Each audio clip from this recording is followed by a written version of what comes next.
नमस्कार दोस्तों, आप सभी का नमस्कार, स्वागत है। नमस्कार, और मेरे नमस्कार। साथ है दिनेश भाई बामणिया और युवराज सिंह जी जाडेजा। सर, आप दोनों ने पिछले दिनों में जो आंदोलन किए हैं या फिर आप पूरे गुजरात में घूम रहे हो, मेरा पहला सवाल युवराज सिंह जाडेजा जी आपसे, जी, गुजरात में जी नरेश छात्र भाई। आंदोलन की जरूरत क्यों पड़ गई है अब?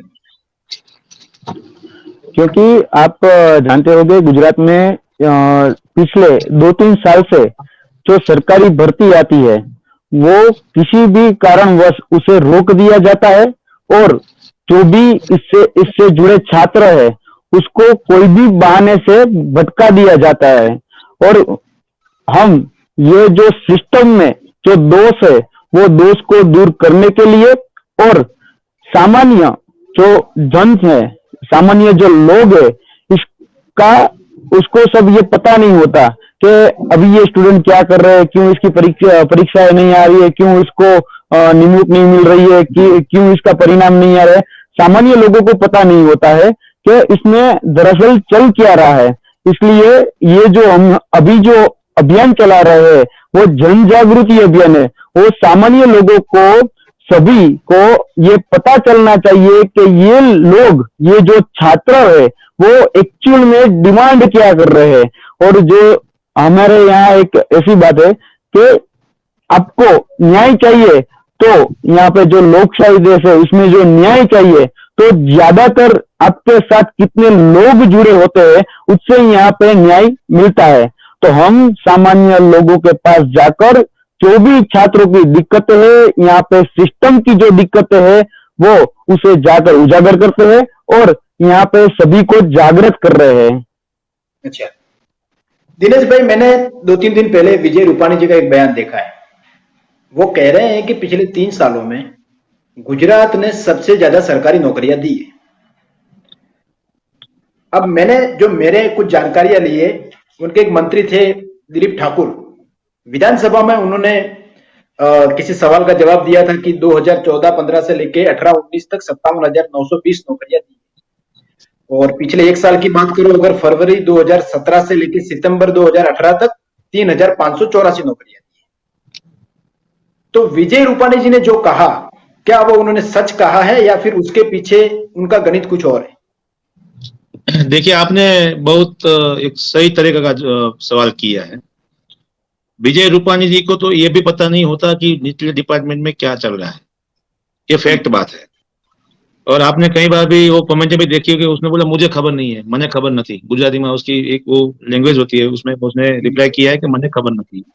चाहे वो कोरोना की बात हो, चाहे किसी भी डिपार्टमेंट की बात हो। सबसे बड़ी बात ये है नरेश जी, एग्जाम लिया है, नहीं लिया ऐसा भी नहीं है। एग्जाम लिया है लेकिन पारदर्शक नहीं हुआ है, कंप्लीट नहीं हुआ है। 5-5 साल से लोगों को जो अपॉइंटमेंट मिलना चाहिए, वो अपॉइंटमेंट नहीं मिला है। सीएम क्या बोल रहे हैं, पीएम क्या बोल रहे हैं, वो सब हम जानते हैं गुजरात में। और गुजरात का रोल मॉडल आज तक जो फेमस था, वो भी क्या है, वो भी सामने आ गया है। उसमें हमें नहीं जाना है। हमारी बात एक ही है कि अगर हमें नौकरी दी गई है, तो रास्ते में लोग क्यों आएंगे, उसका भी रीजन होना चाहिए ना, कि क्यों आ रहे हैं लोग। आज हम मूवमेंट चला रहे हैं, हमने देखा कि पहले हमारे पास कई लोग आ रहे थे, अलग अलग फैकल्टी के लोग आ रहे थे कि भाई हमें अन्याय हुआ है, नहीं है। जब हमने ये पूरा मार्च निकाला, सबको एक निकला है कि जो गुजरात की स्थिति को एक बार परेशान करके रख देगा। आज आप देख रहे हैं कि एक बंदा निकलता है, 5 बंदा निकलता है, तो सब बंदे निकलते हैं कि नहीं, एक के साथ में नहीं, हजारों लोगों के साथ में अन्याय हुआ है। तब जाके ये मूवमेंट जो होने वाली है ना, वो आपके सामने, वो सब जो सच्चाई है, वो अभी सामने आ रही है। अच्छा अच्छा युवराज सिंह जी, मैंने आपको बिन सचिवालय क्लर्क की जो एग्जाम हुई थी और जी, उसमें जो प्रोटेस्ट हुआ गांधीनगर में, मैंने आपको जी, बहुत देखा था वहां पे। जी, जी, बिन सचिवालय क्लर्क को शायद दिसंबर में एक साल पूरा हो रहा है जी, और 10 लाख से भी ज्यादा मेरे ख्याल से फॉर्म भरे गए थे। जी, नई परीक्षा की तारीखों का ऐलान न करना जी, या फिर नई परीक्षा की घोषणा न करना, क्योंकि आपने पूरी जी, एग्जाम तो कैंसिल करवा दी लेकिन अब नई परीक्षा नहीं आ रही है, जी, तो क्या वो 10 लाख लोग क्या आस लेके बैठेंगे अभी? वो तो जाहिर सी तौर पे युवराज सिंह जाडेजा पे ही भरोसा कर रहे हैं, लेकिन जी। युवराज सिंह जी जाडेजा अब क्या कर रहे हैं बिन सचिवालय क्लर्क के लिए? अभी जब दिसंबर में आपने जब बात की तो मैं 4 दिसंबर तक मैं जरा पिछला जो इतिहास है वहां पे जाता हूँ। 4 दिसंबर तक हमने सरकार के सामने जो एविडेंस थे वो एविडेंस प्रेजेंट किए और 17 दिसंबर में उसका जजमेंट आया कि जी हाँ, आपके जो एविडेंस है वो सही है, वो एविडेंस के बेस पे हम एग्जाम कैंसिल कर रहे हैं।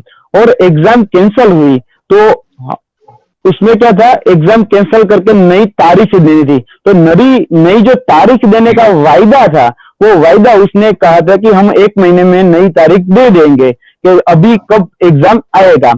लेकिन आप सभी जानते हैं, हम भी जानते हैं कि भारत में दिसंबर में कोरोना एंटर कर गया और दिसंबर में भारत में केरल में फर्स्ट एक केस आया।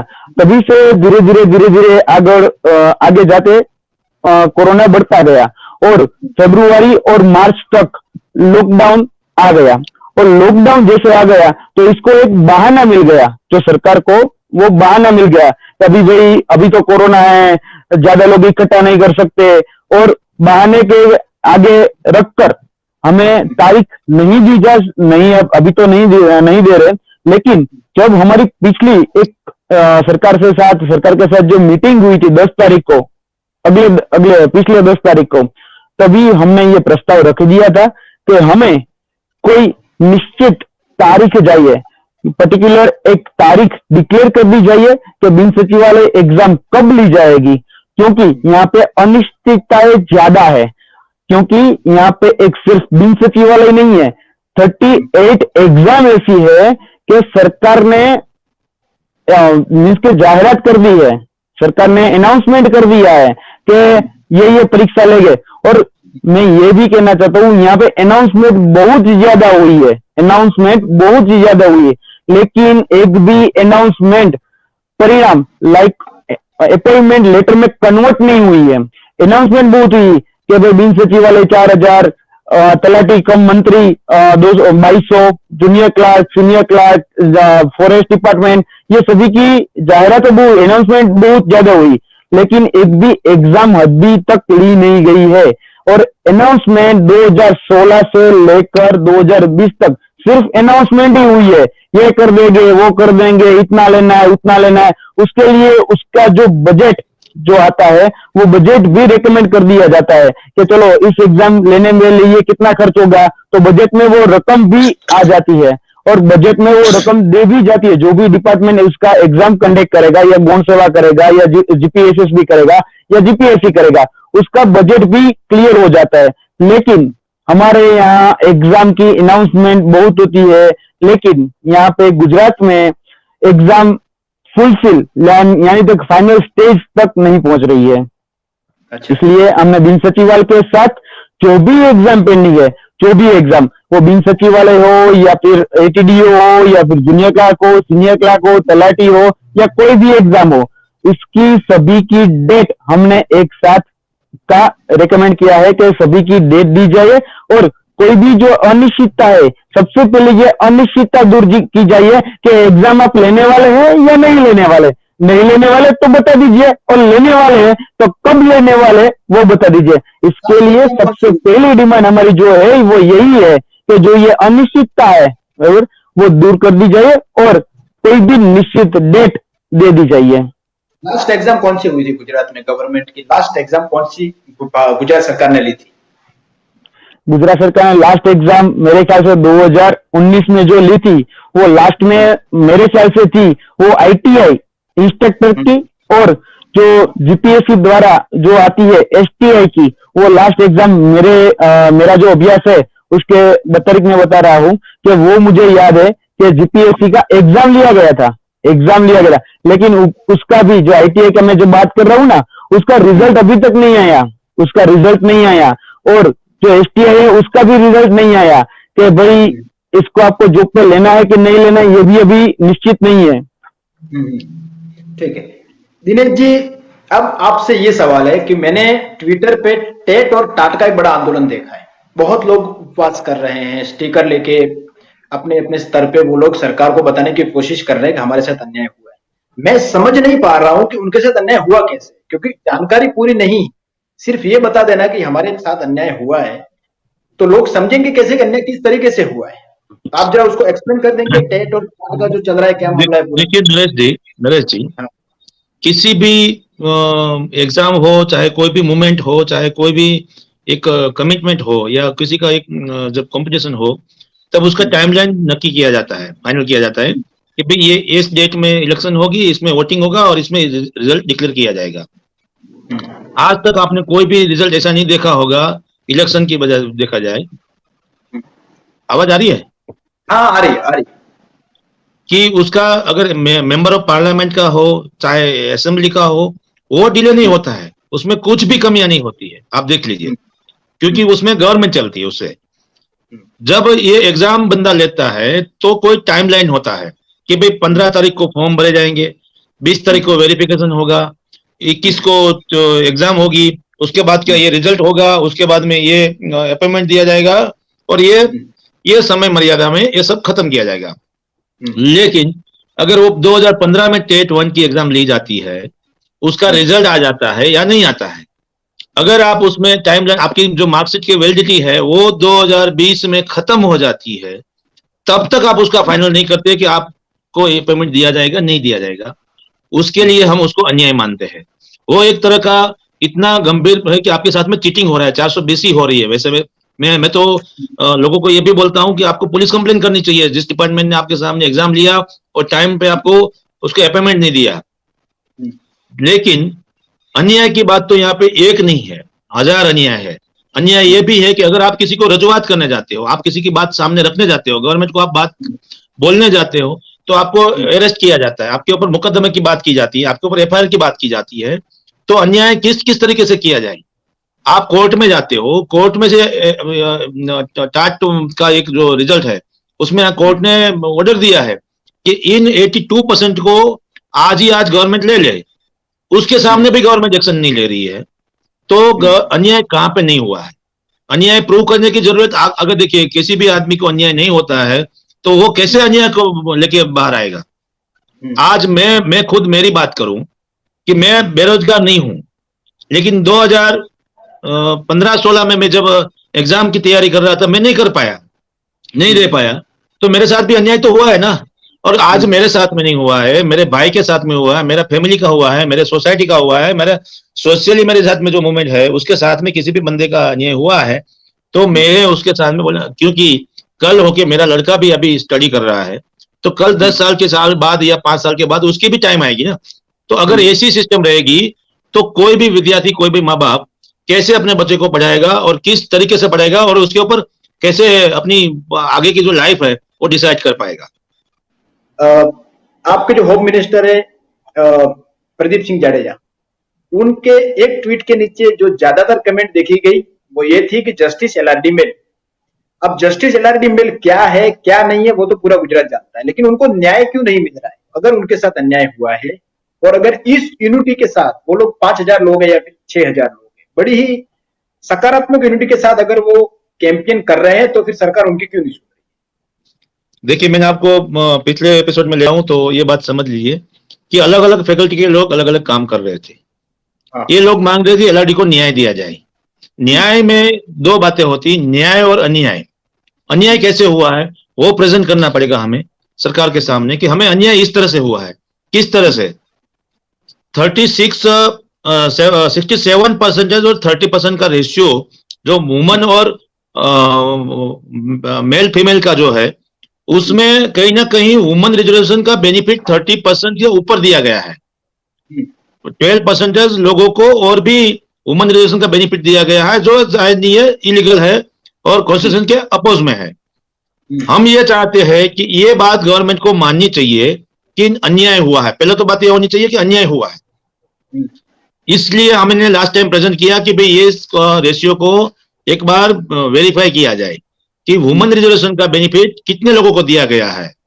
अगर 30% के ऊपर वुमन रिजर्वेशन का बेनिफिट दिया जाता है तो वो कंप्लीटली इलीगल है। तो उसके सामने सुपर न्यूमेरिक सीटों को और दोनों सीटों को कैसे कंबाइन किया गया है। दूसरी बात यह है, बात नहीं पहुंच रही थी, एलआरडी वाले हो चाहे जीपीएससी के टाट वाले हो या जीपीएससी वाले हो, टेट वाले कोई भी हो, इसीलिए तो हमने ये बात चाहिए कि गवर्नमेंट हमारी बात सुने और गवर्नमेंट ने हमारी पहले स्टेज जो था वो हमारी बात सुनी, पहले हमसे मीटिंग किया और हमारी जो भी कंप्लेंट थी, जो हमारी रजूआत थी, वो उसने सुनी है। अभी नेक्स्ट मीटिंग की बात कर रहे हैं, तब जाके फाइनल हो सकता है कि अगर वो बात नहीं सुनते हैं, बात नहीं सुनी जा सकती, तब माना जाता है कि अगर वो बोलते कि नहीं आपकी बात रॉन्ग है, आपकी बात हम नहीं एक्सेप्ट कर रहे हैं और ये हमारा निर्णय है, तब जाके माना जाता है कि एलआरडी की बात सुनी नहीं जा रही है। अब गवर्नमेंट ने ये बात सुनी है कि भाई इसके साथ में अन्याय हुआ है, तो किस तरीके से रास्ता निकाले वो हमने सेकंड मीटिंग में हमें तय करना है। या तो प्रिंसिपली उसको एक्सेप्ट करवाना है कि अन्याय हुआ है, इस तरीके से अन्याय हुआ है। तो इस बात के लिए अभी हमारा फाइट चालू है और ओरली हमें फोन भी आ रहे हैं गवर्नमेंट की ओर से कि भाई आपके साथ में मीटिंग अरेंज कर रहे हैं। तो एक बात तो हमारा मकसद ये है कि इन लोगों को न्याय मिले सभी को, तो हम थोड़ा वेट भी कर रहे हैं क्योंकि हम नहीं चाहते कि विद्यार्थी जो है वो रास्ते में आए और रास्ते में आके उसका सॉल्यूशन निकले। उससे पहले अगर किसी भी तरीके से, किसी के दबाव से, किसी के रिलेशन से, किसी के क्या बोलते हैं, जो भी मूवमेंट के जो हिस्से होते हैं, उस किसी भी तरह के अगर इन लोगों का रास्ता निकल जाए और बात सुनी जाए तो सबसे पहले वो हम प्रायोरिटी में वो ले रहे हैं।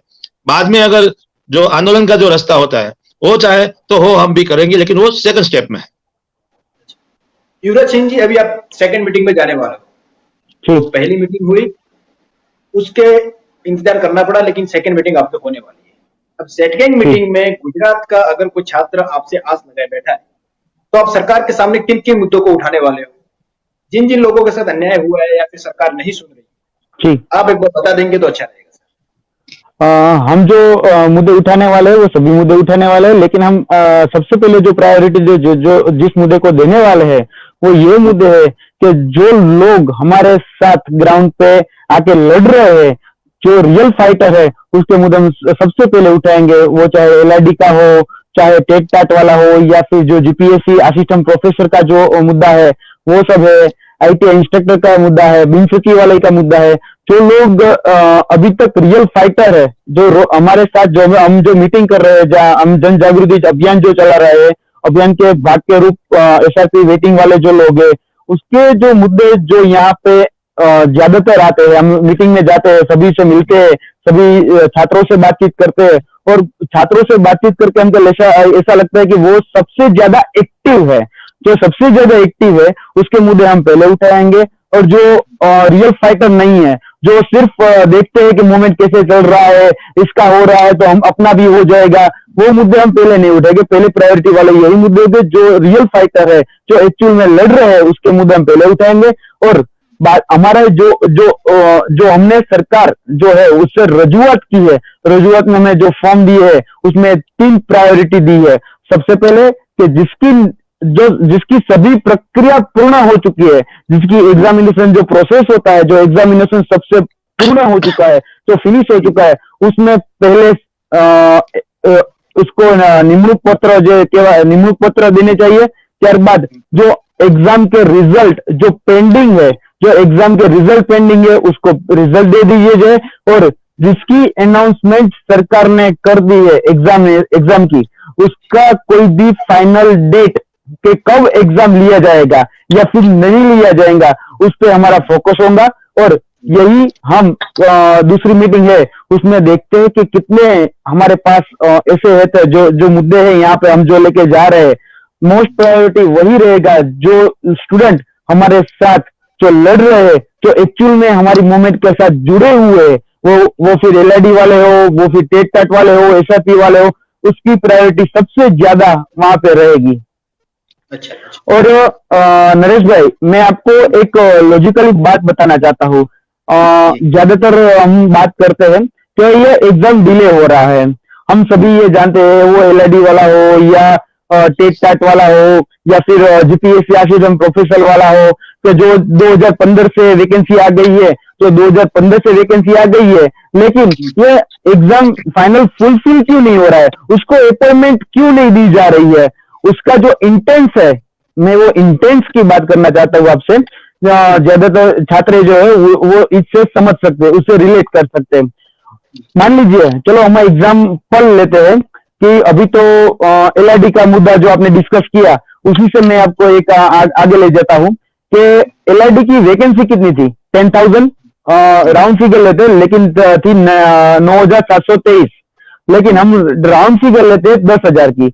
एक कैंडिडेट जो सभी जो प्रक्रिया एग्जामिनेशन की सभी जो प्रक्रिया उसको फुलफिल कर लेता है, जो एग्जामिनेशन की फुलफिल हो जाए, तो आई थिंक उसे 20,000 रुपये पगार दिए जा सकते हैं। राउंड फिगर में 20,000 ले लो, बाकी 19,500 पगार है और जो सैलरी है वो।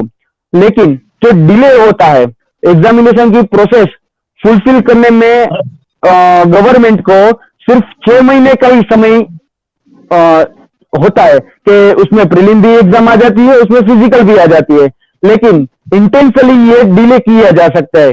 और डिले इसलिए किया जा सकता है कि सरकार अपनी जेब से जो पैसा है वो बचाना चाहती है।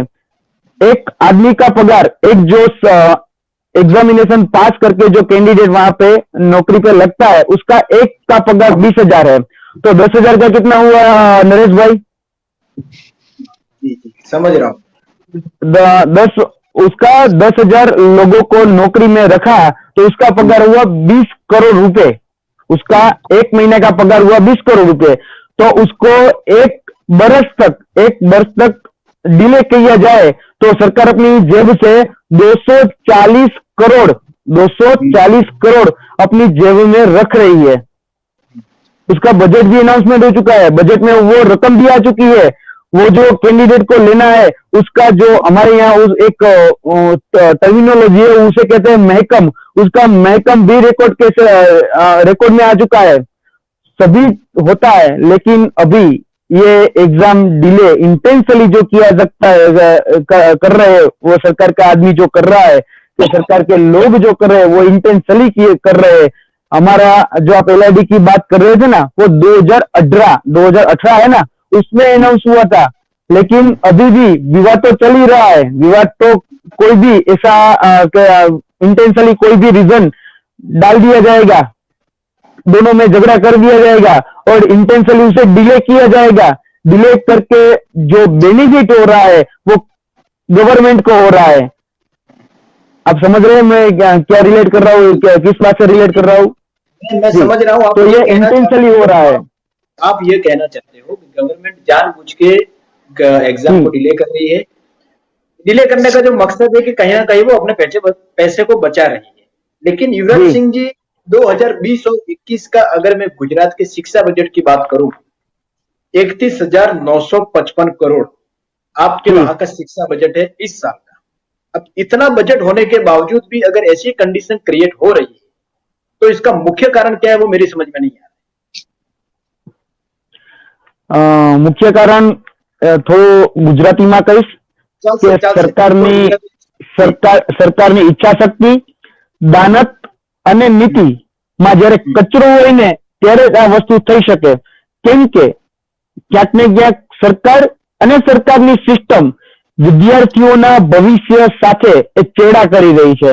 વિદ્યાર્થીઓના ભવિષ્ય સાથે જાણી જોઈને ચેડા કરવામાં આવી રહ્યા છે અને વિદ્યાર્થીઓના ભવિષ્ય સાથે ચેડા થઈ રહ્યા છે એ પણ વાસ્તવિકતા છે। તમારી સામે કેટલા બધા એક્ઝામ્પલ છે કે એલઆઈડી હોય, ટેટ હોય, પછી આઈટીઆઈ ઇન્સ્ટ્રક્ટર હોય, જીપીએસસી હોય, તમામ જે ભરતીઓ છે અત્યારે ક્યાંક ને ક્યાંક કોઈને કોઈ કારણે અત્યારે અટકાવી દેવામાં આવે છે અને જાણી જોઈને અટકાવી દેવામાં આવે છે, જેથી જે બજેટમાં જે ફાળવેલી રકમ છે એ ક્યાંક ને ક્યાંક કોઈ ગેરવ્યાજબી કહેવાય કે ગેર જગ્યાએ વાપરવામાં આવી રહી છે, એવું અત્યારે ઇન્ટેન્શનલી દેખાઈ રહ્યું છે।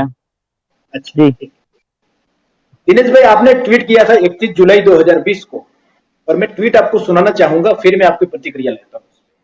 हमारी सरकार का कृषि में निजीकरण करना साफ साफ बताता है कि वो शिक्षा माफिया के सामने झुक चुकी है, बिक गई है, क्योंकि हमारी सरकार 2016 में साफ बता चुकी थी कि निजी यूनिवर्सिटी कृषि कोर्स में नहीं चला सकती है, तो 2020 में निजीकरण क्यों? और आपने हैशटैग दिया था सत्यमेव जयते। सर, इतना कहने की नौबत क्यों आ गई आपको? देखिए, सबसे बड़ा अच्छा और एक सरकार की नीति का एक बड़ा नमूना आपने ट्वीट में देखा। सत्यमेव जयते वो तो हमारा एक हैशटैग है, हम सभी ट्वीट में पीछे लगती है, क्योंकि आखिर में जीत तो सत्य की होती है। लेकिन ये जो कृषि का मुद्दा है ना, उसमें 4 यूनिवर्सिटी को गुजरात में अभी मान्यता दी गई है प्राइवेटीकरण में, निजीकरण में, जिसके जो पार्टनर है राय यूनिवर्सिटी, उसके पार्टनर है भूपेंद्र सिंह चुड़ासमा साहब जो एजुकेशन मिनिस्टर है। पारुल यूनिवर्सिटी जो आनंदीबेन पटेल का उसमें पार्टनरशिप है, ऑफिशियली है, मैं ये अनऑफिशियली कुछ बात बता नहीं रहा हूँ। दूसरा राजकोट में जो हुआ है आरके यूनिवर्सिटी, उसके जो ओनर है राजेंद्र भाई ध्रुव करके जो है उसमें काम करे, वो बीजेपी के महामंत्री और वहां के सबसे सीनियर लीडर है। तो निजीकरण की बात तो ठीक है, लेकिन ये भाजपाकरण जो हो रहा है, सरकार मंत्राकरण जो लागूकरण हो रहा है, उस कच्छ के लिए भी अबडासा में जो यूनिवर्सिटी अप्रूवल हुई है, ये चारों की चारों यूनिवर्सिटी में कहीं ना कहीं भाजपा के बड़े लीडर जो है, जो गवर्नमेंट में बैठे हैं, रूल्स में बैठे हैं, वो निजीकरण के पार्टनर हो रहे हैं। गुजरात में जो एप्लीकेशन हुई थी प्राइवेटीकरण, ये उसमें भी वो किया गया था कि भाई ये निजीकरण नहीं करना चाहिए, क्योंकि कृषि यूनिवर्सिटी के पास इतनी जगह वो जमीन पड़ी है, स्टूडेंट्स है, ग्रांट भी दी जाती है, तो इसका प्राइवेटीकरण करके अभी देखिए उसमें क्या होगा, स्टूडेंट्स अभी प्राइवेट में चले जाएंगे, तो जो नया एडमिशन लेगा वो प्राइवेट में लेगा, और जो गवर्नमेंट के छात्र है वो वहीं के वहीं हो जाए, रह गए। आपको मैं एक एपिसोड बता दूं, 2012 में हुआ था सीपीएड वालों के साथ में। ये लोग क्या करते हैं, हर 5 साल में किसी भी फैकल्टी को प्राइवेट में डाल देते हैं। पहले हुआ था पीटीसी बीएड वाले का, उस टाइम पे ये समय था कि सभी बंदे पीटीसी बीएड के पीछे चले गए थे। आज वो बेकार में इतने घूम रहे हैं बेचारे कि उसकी हालत आप देखो। मैं 40 साल का हुआ, 43 साल के लोग भी अभी आस रखे बैठे हैं कि हमें नौकरी मिलेगी। दूसरी बात, उसके बाद में आपको बता दूं, एमबीबीएस हुआ, बीएमएस हुआ, इंजीनियरिंग हुआ, असिस्टेंट सिविल इंजीनियरिंग हुआ, ये सभी इंजीनियर का आज जो 5-5 लाख रुपए का डोनेशन दे रहे थे वो स्ट्रक्चर को, वो आज मुफ्त में बोल रहे हैं कि आप हमारे यहाँ पे आओ, हम आपको खर्चा दे रहे हैं। तो ये जो प्राइवेट निजीकरण हो रहा है ना, उसमें कोई पारदर्शिता नहीं है। जिसकी लागवग, जिसकी लाठी उसकी भैंस, इस तरह का यहाँ पे व्यवहार चल रहा है। उसके लिए हम सामने में ये बात बतानी पड़ी कि जो गवर्नमेंट बोलती है कि 2016 में ये निजीकरण नहीं करना चाहिए, वो 2020 में निर्णय इसलिए ले रही है कि उसमें 4 जो यूनिवर्सिटी है वो भाजपा के रिलेटेड लोगों की है, इसलिए ये दी जाती है। युवराज सिंह जी, आपने भी एक ट्वीट किया, मैंने खंगाला आपका ट्विटर हैंडल। 29 जुलाई का आपका ट्वीट है सर, कि सरकारी भर्ती परीक्षा की घोषणा करने में और भर्ती पूरी करने में एक बहुत बड़ा अंतर है। हम ये नहीं कह रहे हैं कि सरकार ने घोषणाएं नहीं की, लेकिन पिछले 3 वर्षों में कौन सी भर्ती प्रक्रिया पूरी की गई है बिना किसी विवाद से, और आपने नीचे विजय रूपानी जी का फोटो भी कैप्चर किया हुआ था। सर, कैसी कितनी भर्तियां जिसमें विवाद हो गया? क्योंकि लास्ट में क्या क्वेश्चन था, मैं समझ नहीं पाया आपका जी। आपने ट्वीट किया था 29 जुलाई में, समझ गया, लेकिन आपका क्वेश्चन ये है सर कि आपने 3 साल में ऐसे कौन सी भर्तियां देखी जिसमें विवाद हुआ है? जिसमें विवाद नहीं हुआ, क्या विवाद हुआ? और आपने लिखा ना, और बिना किसी विवाद के। ओके, आपने लिखा એક બી ભરતી જો કે ગુજરાતીમાં કઈ સારી રીતે સમજાશે, બધાને સમજાશે। 2016 થી જે એનાઉન્સમેન્ટો થઈ છે એમાં પહેલી વેલી વાત કરીએ આપણે એલઆરડી, બરાબર? એલઆરડી માં ઘટના બને છે પેપર ફૂટવાની, પછી એની રીએક્ઝામિનેશન થાય છે, ત્યારબાદ પછી એક આવે છે તલાટી જુનિયર ક્લાર્કની એક પરીક્ષા આવે છે ગ્રામ પંચાયત તલાટીની, એમાં પણ પેપર લીકેજની જ આવે છે ઘટના, એમાં પણ પેપર ફૂટે છે, બરાબર છે? ત્યારબાદ એક હાઈકોર્ટ પીયુની વાત આવે છે, એમાં પણ પેપર ફૂટે છે, લોકો પાસે પહોંચે છે, પણ આ એક વિવાદ એવો છે જે બહાર નથી આવતો। ત્યારબાદ પોલીસ કોન્સ્ટેબલથી માંડી, તલાટીથી માંડી, અને સૌથી મોમેન્ટ આવે છે બિન સચિવાલય, એમાં પણ પેપર લીક થાય છે, અને જે કહેવાય કે જે વ્યક્તિઓ લાયક નથી, બરાબર છે, અને ક્યાંક ને ક્યાંક રાજકીય વર્ગ અને ક્યાંક ને ક્યાંક આર્થિક વર્ગ, એટલે કે પૈસાના જોરે અથવા તો રાજકીય જોરે એ વ્યક્તિઓ નોકરી મેળવવાના પ્રયાસ કરે છે, અને આ દરેક વખતે કંઈક ને કંઈક એ વિવાદ આવે છે, એ પછી કા વિવાદ આવે અથવા વિવાદને ઉભો કરવામાં આવે છે। આ સરકારનો એક એવો ઇન્ટેન્સ છે કે કોઈ પણ ભરતી પ્રક્રિયા પૂર્ણ ન થવા દેવી, એટલે મેં ટ્વીટ કરી હતી કે સરકારે જાહેરાતો બહુ કરી, સરકારે હું કહું છું કે ભાઈ 50,000 જાહેરાતો કરી, 50,000, પણ 50,000 માંથી અત્યારે 40,000 સામે તો અમે લડીએ છીએ કે 40,000 તો વેકેન્સી અત્યારે પેન્ડિંગ છે, પૂર્ણ જ નથી થઈ. હમણાં તમે LRD માં બહેનોને જગ્યા આપી, ચલો 2200 લોકોને નોકરી પણ અલગથી મળી, બરોબર છે, ટોટલ 12,000 લોકોને નોકરી મળી. આ પોલીસ કોન્સ્ટેબલ એક જ એવી ભરતી કે જેમાં પૂર્ણ થઈ, પરંતુ હજી વિવાદ તો ચાલુ જ છે. કેમ કે બહેનોને મળી તો ભાઈઓને પણ મળવી જોઈએ. ક્યાંય પણ તમે લિંગ જાતિ ભેદ પ્રમાણે ભેદભાવ ન કરી શકો, આવું બંધારણમાં કહેલું છે. તો એક જગ્યાએ તમે ફક્ત ખાલી બહેનોની વધારો એ કેટલી વ્યાજબી વાત. તમે જગ્યા વધારો, નો ડાઉટ બહેનોને મળવું જ જોઈએ, એમાં ના જ નથી, બરાબર, પણ બહેનોની સાથે ફક્ત બહેનોને મળવું જોઈએ એવું કે બંધારણમાં લખ્યું નથી કે ફક્ત બહેનોને જ આપો. આપો છો બહેનોને તો સામે સમકક્ષમાં ભાઈઓને પણ ઇક્વેલન્ટ રાખો. આપણે સમાનતાનો અધિકાર કહીએ છીએ તો સમાનતા બંને સાઈડ રાખવી જોઈએ ને. એક તમે બહેનોને આપી અને હું કહેવાય એક કહેવાય કે વિવાદ કે હતો, વિવાદને દૂર કરવા માટે બહેનોને જગ્યા વધારી દીધી, તો ભાઈઓનો ભાઈ શું વાત છે? ભાઈઓ અત્યારે પણ વિવાદમાં છે કે બહેનોની સંખ્યા વધારી, એનાથી અમને કોઈ વાંધો નથી, પરંતુ બહેનોની સંખ્યા વધી તો ઇક્વિવેલન્ટ ભાઈઓની પણ વધવી જોઈએ, તો સમાનતાનો અધિકાર જળવાવો જોઈએ. હજી એ ભરતી પ્રક્રિયા સંપૂર્ણ રીતે પૂર્ણ નથી થઈ. એટલે હું 50,000 વેકેન્સીની જાહેરાત થઈ, એમાં 10,000 પોલીસ કોન્સ્ટેબલને ગણી લઉં તો બાકીની જે છે, ધારો કે બિન સચિવાલય 4,000 જગ્યા, તલાટી 2200-2400 જગ્યા, ફોરેસ્ટ બરોબર છે, ટેટટાટ, આવી તમે તમામ વેકેન્સીઓ ગણશો તો 40,000 વેકેન્સી થઈ જાય. હજી પણ જાહેરાતો થઈ છે, પૂર્ણ નથી. એટલા માટે મેં એ ટ્વીટ કરી હતી કે સરકાર જાહેરાતો ન કરો, તમે એ જાહેરાતો કરી છે એને કે ફૂલફિલ પણ કરો. એટલા માટે આ વાત મારે સરકારને ધ્યાન દોરવા માટે, રૂપાણી સાહેબને ધ્યાન દોરવા માટે મેં આ રૂપાણી સાહેબને એક હેશટેગ અને એના ફોટા સાથે એટલા માટે આ ટ્વીટ કરવું પડ્યું.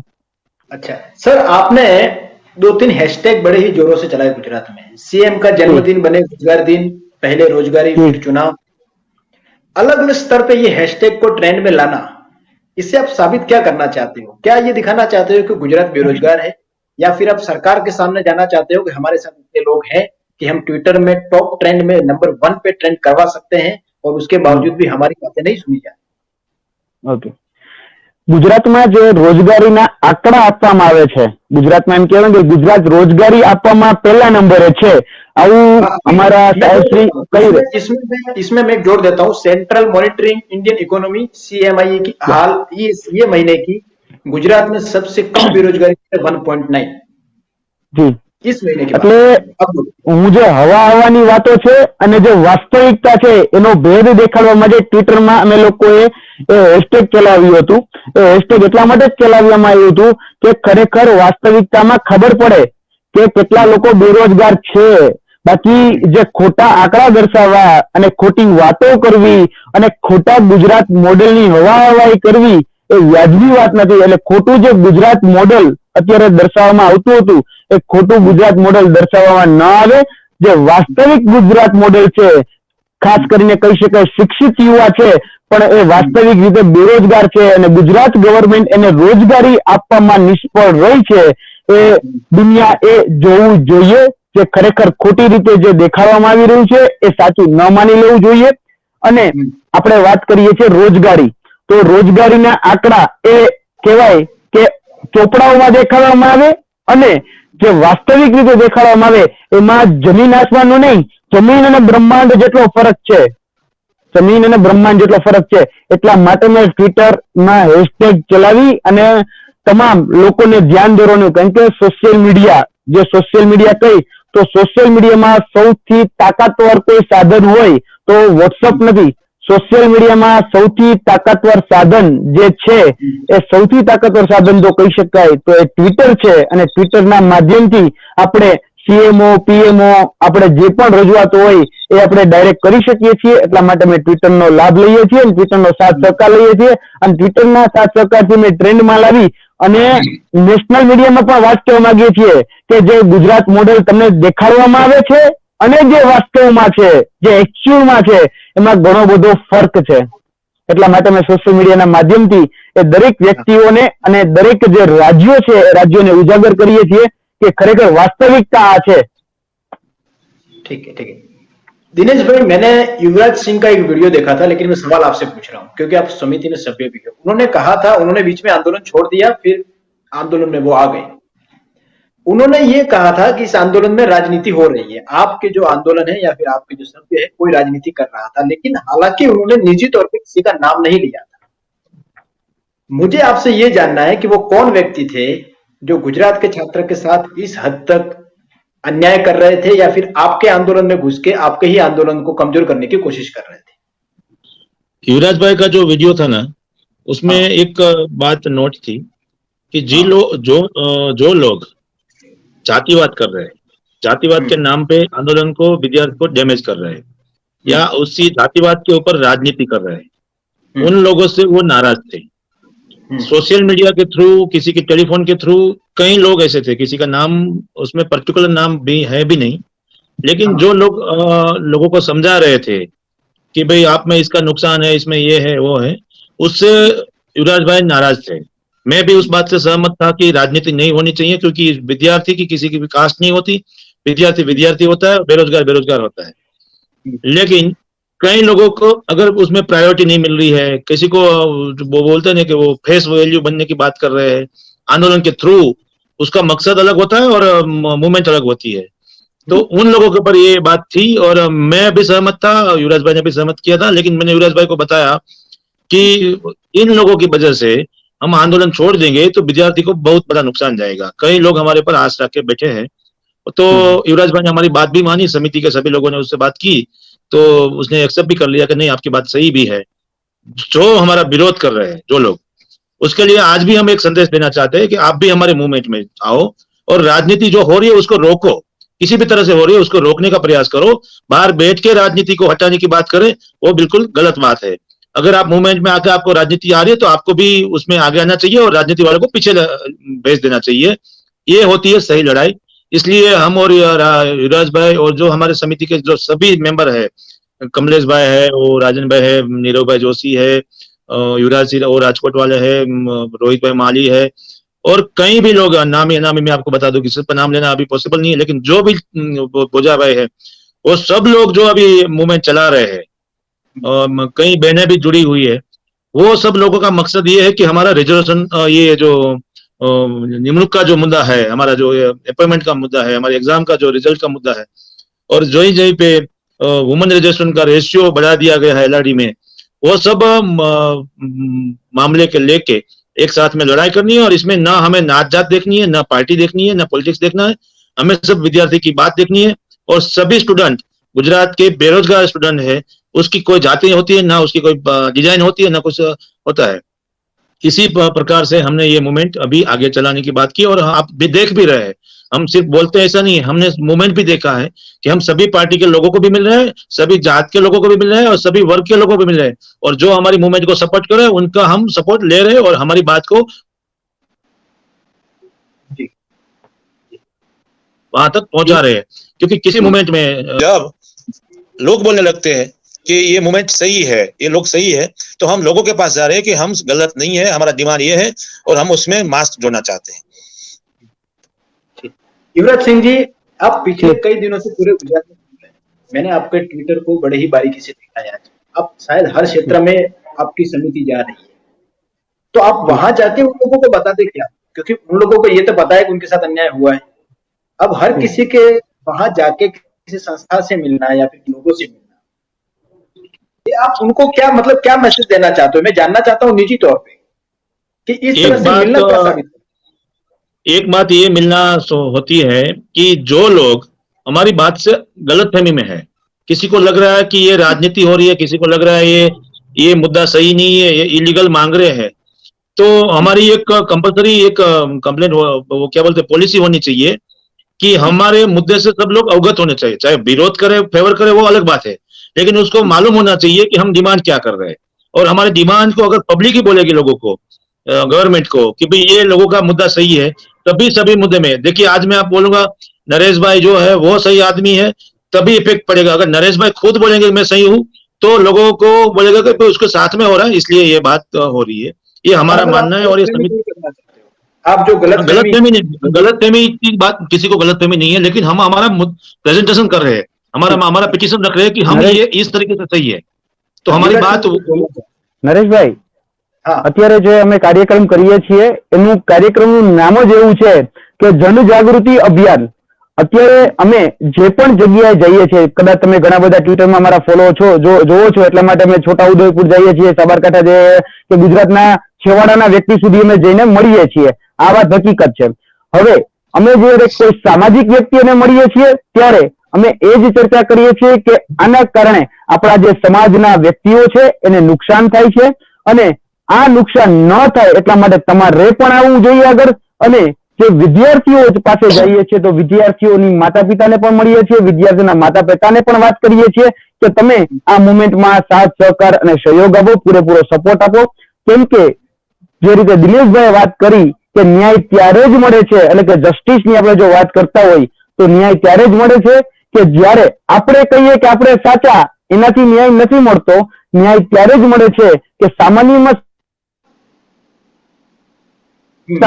લોકો એટલે સામાન્ય જે નાગરિક છે એ કેવા જયારે લાગે કે ના ભાઈ આ વ્યક્તિઓ જે લડાઈ લડે છે અને આ લોકો જે ડિમાન્ડ કરે છે એ વ્યાજબી છે, ત્યારે આ મુવમેન્ટને ન્યાય મળે છે.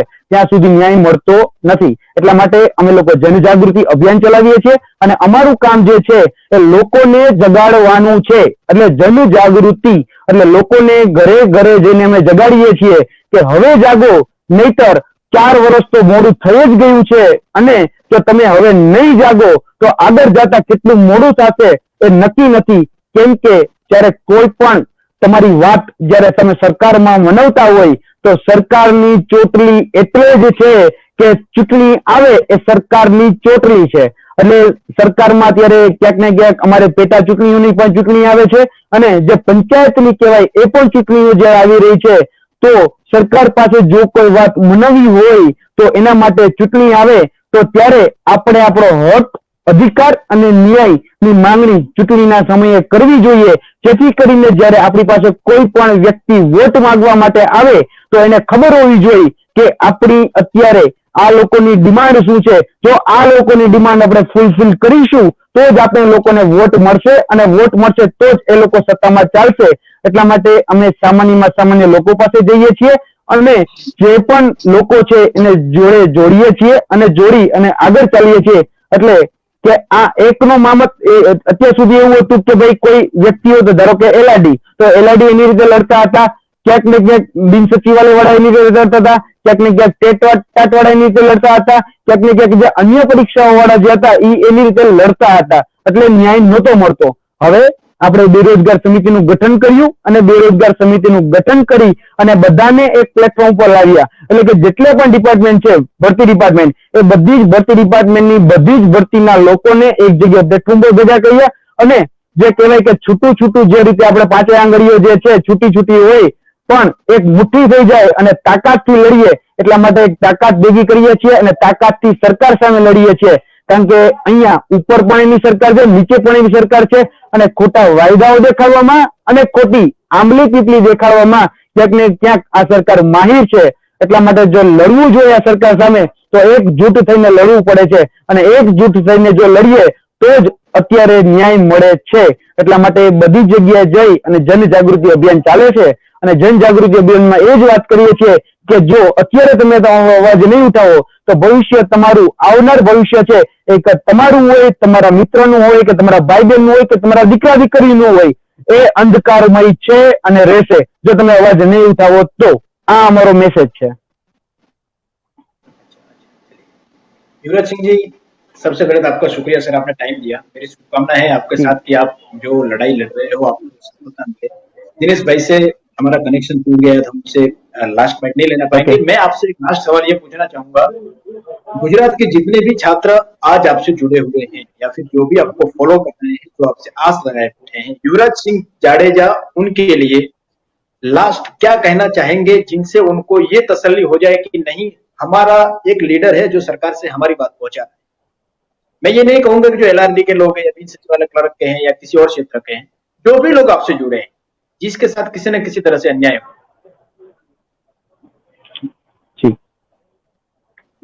નરેશભાઈ, હું તમારા માધ્યમથી લોકો અને જે વિદ્યાર્થીઓ છે ને, હું એના સુધી એક મેસેજ પહોંચાડવા માંગુ છું.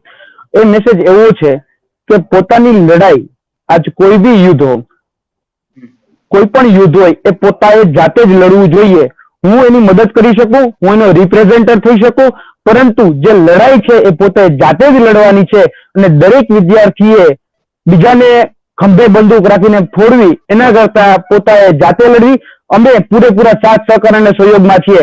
હું છું, દિનેશભાઈ છે કે અન્ય જે પણ વ્યક્તિઓ છે એ વિદ્યાર્થીઓના રિપ્રેઝેન્ટર થઈ શકીએ, પરંતુ પીડિત જે વ્યક્તિઓ કહી શકાય, જેને ખરેખર ઇફેક્ટેડ જે વ્યક્તિઓ છે એ કેન્ડિડેટ પોતે છે અને કેન્ડિડેટ પોતે અવાજ ઉઠાવવો જોઈએ.